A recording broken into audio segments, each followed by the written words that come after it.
Verbruikersgedrag weerspieël die keuses, gewoontes en besluitnemingsprosesse van individue en groepe in 'n maatskaplike konteks. Begrip van hierdie gedrag help besighede, beleidsmakers en die samelewing om aan te pas by ontwikkelende behoeftes en kulturele verskywings.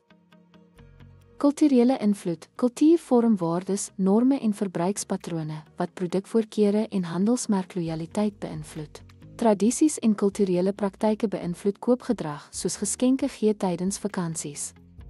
Sosiale strukture, sosiale groepe, portuïergroepinvloed en gesinsrolle beïnvloed verbruikerskeuses en produkaanvaarding.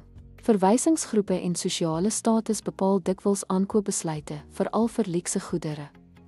Tegnologiese vooruitgang. Tegnologie het verbruikersgedrag verander, met toenemende afhanklikheid van aanlyn inkopies en digitale platforms. Sosiale media beïnvloed aankope deur resensies, beïnvloeders se endossemente en getekende advertensies. Ekonomiese faktore, ekonomiese toestande, inkomstevlakke en indiensnemingssyfers bepaal bestedingspatrone.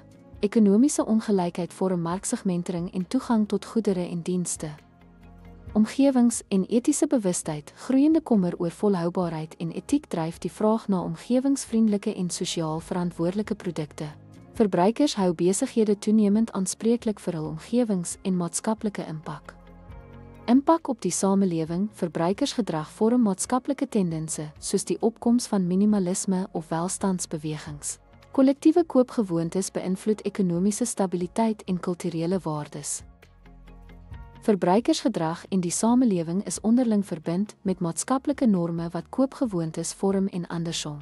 Begrip van hierdie dinamika stel besighede in staat om by verbruikersverwagtinge aan te sluit en tot maatskaplike vooruitgang by te dra.